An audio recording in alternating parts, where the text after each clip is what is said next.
Merhaba arkadaşlar, örgü kanalıma hoş geldiniz. Minik kız bebeklerimiz için hem kolay hem de güzel pembe renkli tığ işi bir bebek takımı yaptım. Bugün size bu şapka anlatımını yapmak istiyorum. Bu şapkaya takım olarak bakın çok güzel örgü tığ işi ayakkabı yaptım. Çok güzel yine tığ işi pantolon yaptım bakın. Fırfır uçlu, çok güzel. Buna takım olarak yine aynı modelin hırkasını yaptım bakın. Bu da tığ işi bir hırka arkadaşlar. Ben bunları takım yaptım. Siz de benim gibi böyle güzel bir takım yapmak isterseniz bu hırkanın, pantolonun ve ayakkabının anlatımlarını yaptım. YouTube kanalıma yükledim. Bu ayakkabı, pantolon ve hırka anlatımlarının olduğu YouTube linklerini izlediğiniz bu şapka videosunun açıklama bölümüne ekliyorum. O linklere tıklarsanız siz de istediğiniz modellerin takımlarını yapabilirsiniz. Ben bugün bu şapka anlatımını sizlere yapmak istiyorum. Şapka anlatımını ben bugün 6 aylık bebek için yapıyorum arkadaşlar. Bu takımın da tamamı 6 aylık bebek için yapılmış bir takım. Ben bugün 6 aylık için yapıyorum dedim. Siz bu arttırma sırasını bakın bir sıra eksik yaparsanız 3 aylık bebek için olacaktır. Bir sıra fazla yaparsanız da 1-2 yaş arası çocuklarınız için olacaktır. Şapka örgüsünde iplik olarak ben bugün bu ipliği kullandım. Kullandığım iplik üzerinde 100 gram iplikte 330 metre var. Yarım yumak iplik kullandım arkadaşlar. Bakın 50 gram iplik yeterli. Tığ olarak 6 numara 3,5 milimetre tığ kullandım. Yumuşak olsun diye bakın 3,5 milimetre tığ kullandım. Bu şekilde oldu arkadaşlar. Ölçülerini videonun sonunda ölçüyorum. Oraya bakabilirsiniz. İpliği tığı hazırlayalım. Hep birlikte bu güzel ve şirin tığ işi bebek şapkasının örgüsüne başlayalım. Örgü kanalıma abone değilseniz abone olmayı unutmayın lütfen. Örgü kanalıma abone olmak ücretsiz. Örgü kanalıma ücretsiz abone olup orada bulunan zil şekline dokunarak açık yaparsanız kanalıma video yüklediğim zaman ilk önce size bildirim gelir. Örgülerimden herkesten önce sizin haberiniz olur. İzlediğiniz videolarıma beğeni ve yorumlarınızı yaparsanız çok sevinirim arkadaşlar. Örgü kanalıma ücretsiz abone olup beğeni ve yorumlarıyla destek olan bütün arkadaşlara ayrıca teşekkür ederim. Hepinize kolay gelsin. İyi çalışmalar. Örgüye sihirli halka yaparak başlıyorum. Sihirli halkayı bilmeyen arkadaşlar için gösteriyorum. İpliği parmağıma şu şekilde bir defa doladım. Parmağımın üzerinde bulunan ilmekten bakın tığ taktım. İplik alıp çektim. Burada geniş bir halka oluşturdum. Zincir yaptım, sağlamlaştırdım. 2 zincir yapıyorum. Tığ üzerine iplik alıyorum. Sihirli halka içine 15 trabzan yapıyorum. Biraz uzatarak yapıyorum bakın. 2 3 4 5 6 7 8 9 10 11 12 13 14 15 15 trabzan yaptım. İplik ucunu çekiyorum.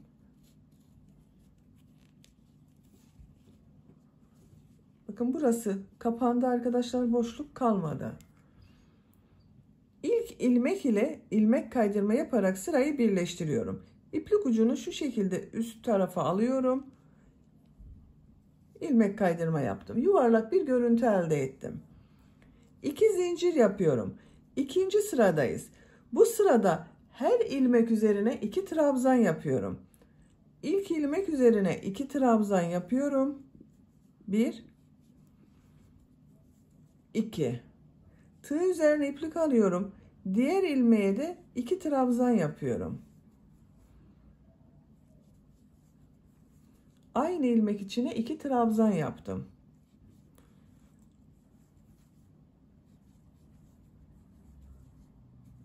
Sıra sonuna kadar devam edelim. Sıra sonuna kadar tamamladım. Bu sırada her ilmek üzerine ikişer defa trabzan yaptım. İlk ilmek ile ilmek kaydırma yaparak birleştiriyorum. İlk başlangıçta 15 trabzan yaptım. Bu sırada her ilmek üzerine ikişer trabzan yaptım. Bir sıra üzerinde 30 trabzan oldu. 2 zincir yapıyorum. Bu sırada bu yaptığım 2 trabzanlar var, bakın. Bunların ortasına 3 trabzan yapıyorum. Bakın, bu ilk ikili trabzan var.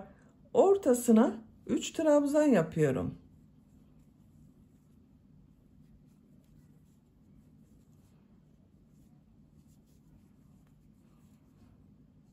Tığ üzerine iplik alıyorum. Diğer, bakın, bu ikili trabzanın ortasına da 3 trabzan yapıyorum.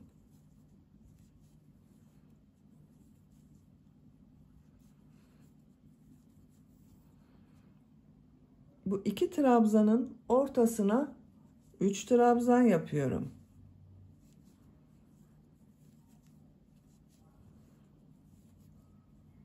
Bu şekilde oluyor. Sıra sonuna kadar devam edelim. Üçer trabzan yaparak sıra sonuna kadar tamamladım. İlk ilmek ile ilmek kaydırma yaparak sırayı birleştiriyorum. Bakın, bu şekilde oldu. Bu bir sıra üzerinde 45 trabzan var. Dördüncü sıradayım. Dördüncü sırada V şekilleri yapıyorum. 4 zincir yapıyorum. Tığ üzerine iplik alıyorum. Aynı ilmek içine bir trabzan yapıyorum. İlk V şeklini yaptım. Tığ üzerine iplik alıyorum. Bir ilmek atlıyorum. İkinci ilmeğe bir trabzan, 2 zincir, bir trabzan yapıyorum.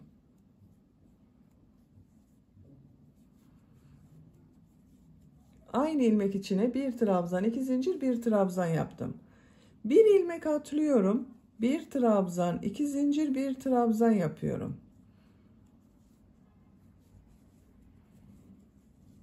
Bir ilmek atlıyorum. Bir trabzan, 2 zincir, bir trabzan yapıyorum. V şekilleri yapıyoruz. Sıra sonuna kadar devam edelim. Sıra sonuna kadar V şekilleri yaptım. Bakın, son ilmeğe de V şekli yaptım. İlk yaptığım V şekliyle ilmek kaydırma yaparak birleştiriyorum. Kaç V şekli yaptığımı sayıyorum. 2, 4, 6, 8, 10, 12, 14, 16, 18, 20, 22, 23 V şekli oldu. 5. sıradayım. 5. sırada bu V şekillerin içine 4 trabzan yapıyorum. 3 zincir yapıyorum. Bu 3 zincirde bir trabzan. İlk V şekli içine 3 trabzan yapıyorum.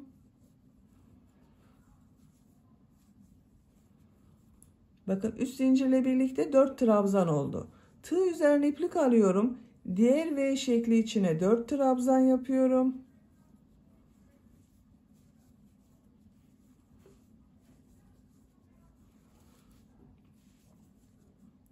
V şekillerin içine 4'er trabzan yapıyoruz.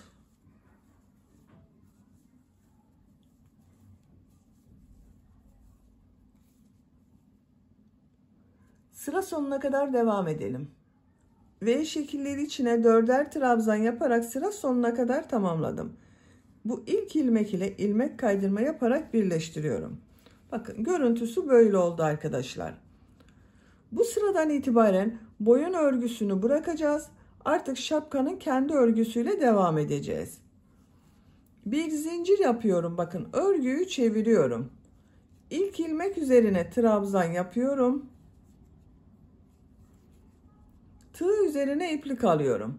Burada 4 trabzan yaptım. 1, 2 trabzana atlıyorum. Bakın, bu ortada bulunan boşluğa bir trabzan, 2 zincir, bir trabzan yapıyorum.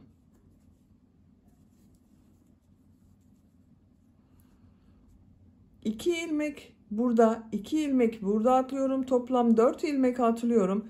Diğer dörtlü grubun bakın ortada bulunan boşluğa bir trabzan, 2 zincir, bir trabzan yapıyorum. V şekilleri yapıyoruz. 4 ilmek atlıyorum. Bakın boşluğa bir trabzan, 2 zincir, bir trabzan yapıyorum. Burada 4 modeli boş bırakacağız. 19 model üzerine V şekilleri yapacağız. 19 V şeklini yapalım. 19 V şekli yaptım. Burada bakın 1, 2, 3, 4 modele yapmadım.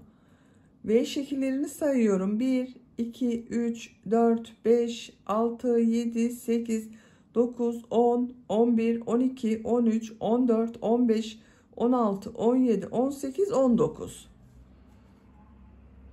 19 model ile şapkanın örgüsü devam edecek. Tığ üzerine iplik alıyorum. Bu bir ilmeği atlıyorum. Bu ilmek üzerine bir trabzan yapıyorum. Bir zincir yapıyorum. Örgüyü çeviriyorum. Bakın burada 4 modeli boş bıraktım. Burası bebeğin boynuna gelecek olan yer. İlk ilmek üzerine trabzan yapıyorum. V şekli içine 4 trabzan yapıyorum.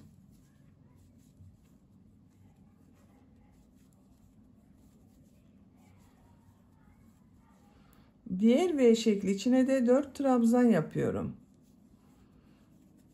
Her V şekli içine 4 trabzan yapıyoruz.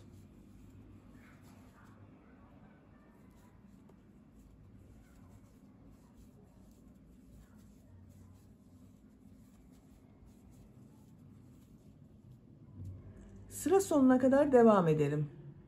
Sıra sonuna kadar V şekilleri içine 4'er trabzan yaptım. Bu ilmek üzerine bakın sıra sonunda bulunan bir trabzan üzerine bir trabzan yapıyorum. 19 model oldu arkadaşlar.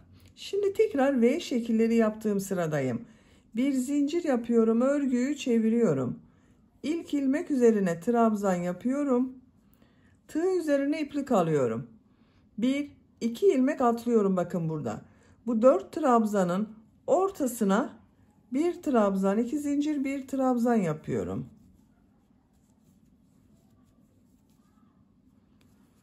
Dört ilmek atlıyorum.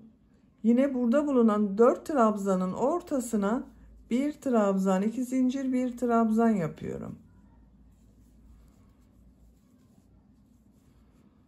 4 ilmek atlıyorum.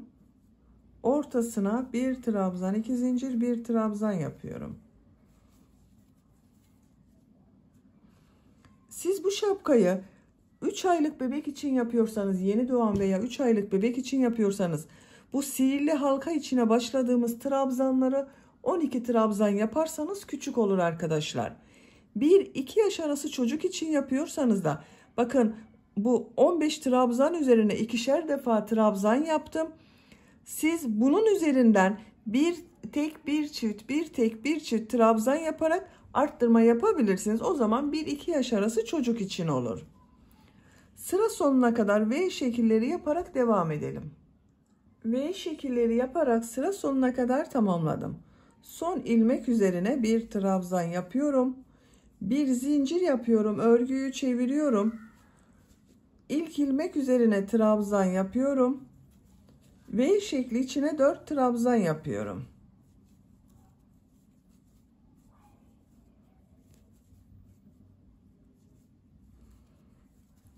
Diğer V şekli içine de 4 trabzan yapıyoruz.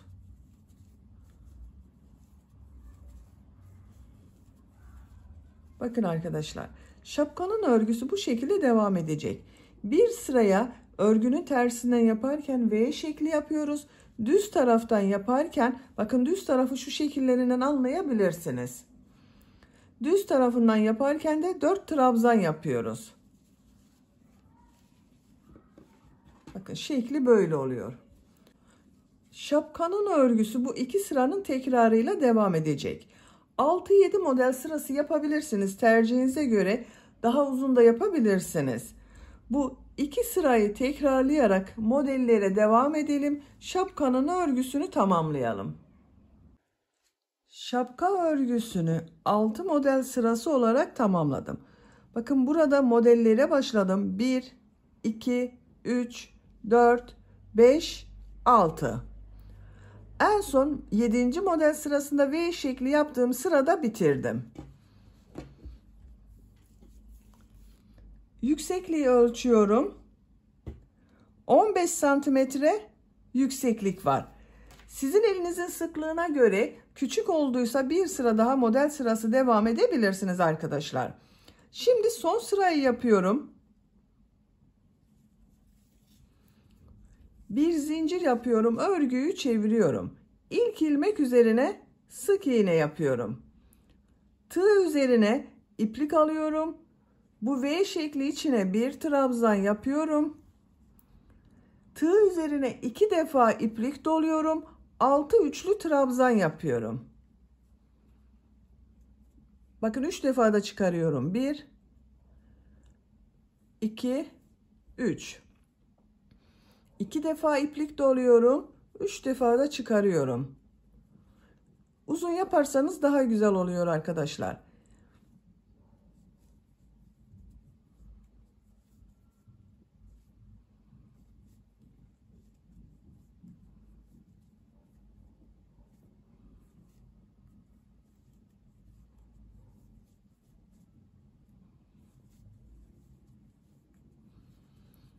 Bakın 6 üçlü trabzan yaptım. Sıra başında da bir trabzan yaptım. 7 trabzan oldu.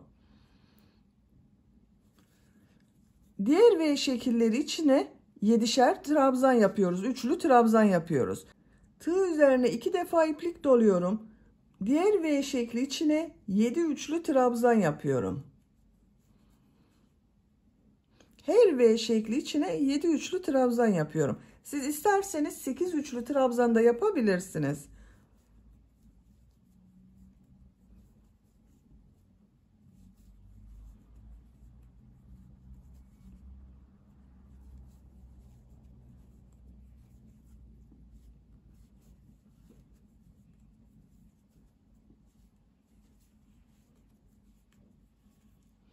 Yedi üçlü trabzan yaptım. 1, 2, 3, 4, 5, 6, 7. Tığ üzerine yine 2 defa iplik doluyorum. Diğer V şekli içine de 7 üçlü trabzan yapıyorum.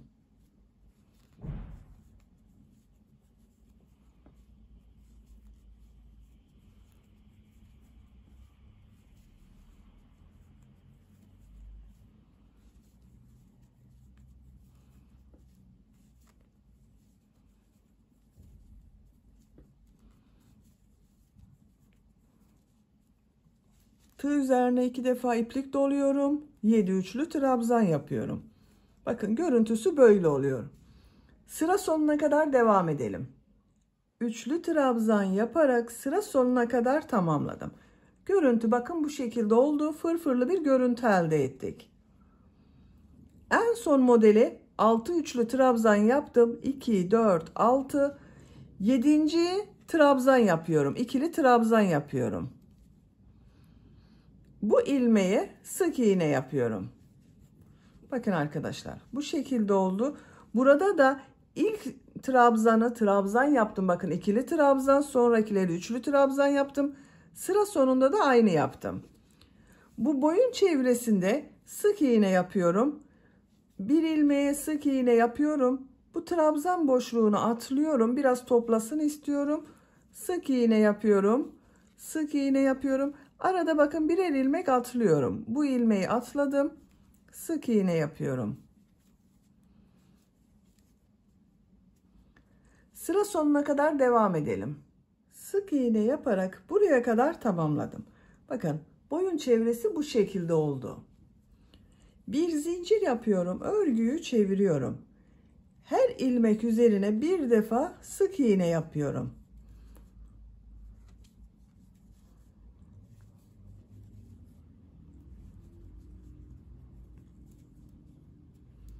Sıra sonuna kadar devam edelim. İkinci sıra sık iğneyi tamamladım. Boyun çevresi bakın bu şekilde görünüyor. Üçüncü sırada yine sık iğne yapıyorum. Üçüncü sırayı yapmadan önce buralara ip kordon yapmak istiyorum arkadaşlar. Bir buraya, bir buraya. İlk ip kordonu buraya yapıyorum. Zincirler yapıyorum.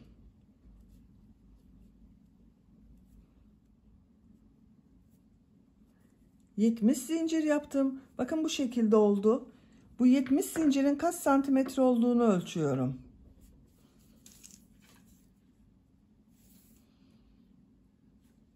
...28 santimetre zincir uzunluğu var. 28 santimetre için ben 70 zincir yaptım arkadaşlar. Sizin elinizin sıklığına göre daha fazla yapmanız gerekebilir. Bu zincir uzunluğu tercihinize göre daha kısa veya daha uzun da yapabilirsiniz. Bu zincirler üzerine ilmek kaydırma yapıyorum. Bu ilk ilmeği atlıyorum. İkinci ilmeğe ilmek kaydırma yapıyorum. Diğer zincirler üzerine de ilmek kaydırma yapıyorum. Her zincir üzerine bir ilmek kaydırma yapıyorum.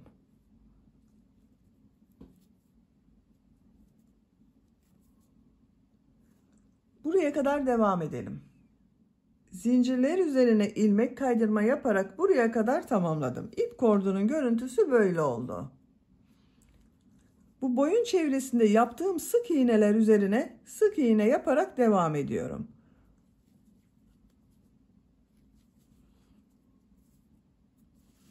Buraya kadar devam edelim. Diğer tarafa kadar sık iğneleri tamamladım. Bu ip kordunun aynısından bir tane de buraya yapıyorum. Bu ip kordunda kaç zincir yaptıysanız arkadaşlar buraya da aynı yapıyoruz. Ben 70 zincir yaptım. 70 zincir yapıyorum. Aynı sayıda zinciri yapalım. İlmek kaydırma yaparak bunda yaptığımız gibi buraya kadar tamamlayalım. 70 zincir yaptım. Üzerinden ilmek kaydırma yaparak bu ip kordonu tamamladım. Bakın bu bir alt sırada sık iğne yaptığım ilmek var. Bununla ilmek kaydırma yaparak bitiriyorum. Burası düzgün bir görüntü oldu. İpliği kesiyorum.